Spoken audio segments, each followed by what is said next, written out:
Le Grand Matin Sud Radio, 7h-9h, Jean-Jacques Bourdin. Il est 8h25, c'est l'information du jour. On y revient avec de nouvelles informations. Nous sommes avec Benjamin Glaise. 4 personnes en garde à vue dans la mort du petit Émile. Vous vous souvenez évidemment de ce petit garçon de 2 ans et demi, si mignon. Les grands-parents en garde à vue. Oui, les grands-parents ainsi que 2 de leurs enfants majeurs. L'information a été dévoilée ce matin dans un communiqué par le procureur de la République d'Aix-en-Provence. Toutes ces 4 personnes ont été placées en garde à vue pour homicide volontaire et recel de cadavres. On rappelle brièvement les faits. Juillet 2023, le petit Émile, 2 ans et demi, disparaît au Haut-Vernay, dans les Alpes de Haute-Provence, alors qu'il était chez ses grands-parents.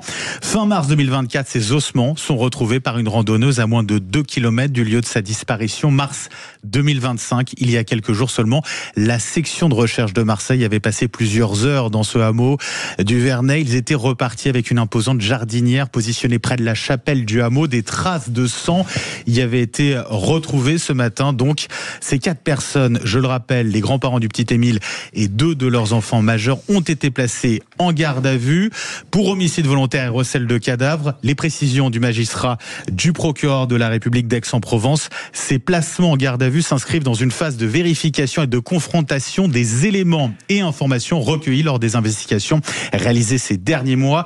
Et il poursuit, les enquêteurs procèdent par ailleurs en ce moment même à des opérations criminalistiques en divers lieux du territoire.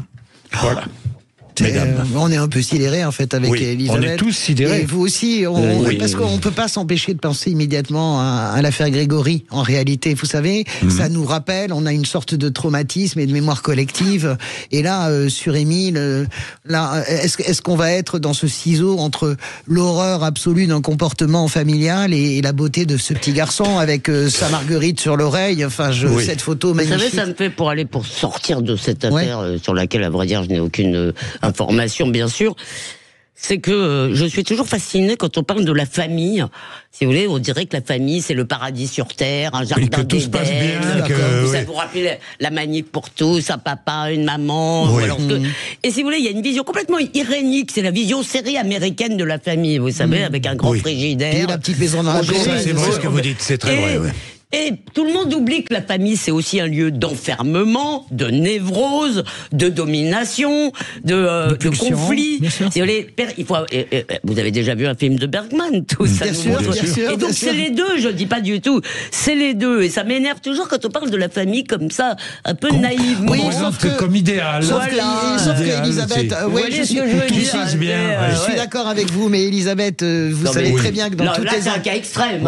Mais vous savez que mais c'est le siège de toutes les névroses, la famille. C'est le lien le plus important et parfois les plus détestables. Mais la réalité, c'est que dans tout ce type d'affaires, tout enquêteur vous dit dès le départ, il faut aller vers la famille, il faut regarder la famille. Ils sont d'accord avec moi.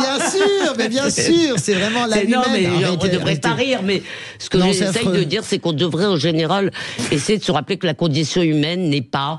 si vous voulez, le mal existe. Ce que vous dites est corroboré par les faits, puisque là, non seulement les grands-parents sont en garde à vue, mais les deux des enfants majeurs des grands-parents sont en garde à vue. Attention, la garde à vue, je suis d'accord. Peut-être qu'ils vont sortir libres.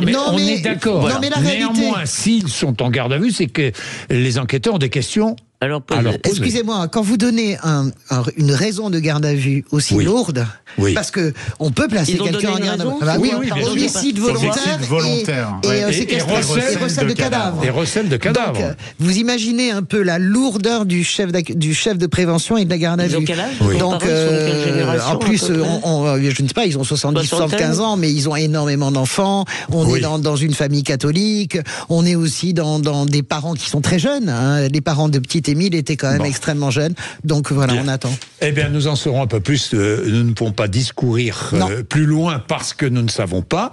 Nous avons des informations, pour l'instant, qui viennent évidemment du procureur, et c'est lui qui va tenir, je crois, une autre... Dans la journée, on sera informé dans la journée. Laurie Leclerc, qu'on va entendre dans un instant, préciser l'âge des grands-parents. Alors, le grand-père a, je crois, 58 ans, ils ont moins d'une soixantaine d'années. Oui, c'est ça. Ils sont jeunes, mais ils ont énormément d'enfants depuis très jeunes. Bien, Laurie, le rappel des titres de l'actualité.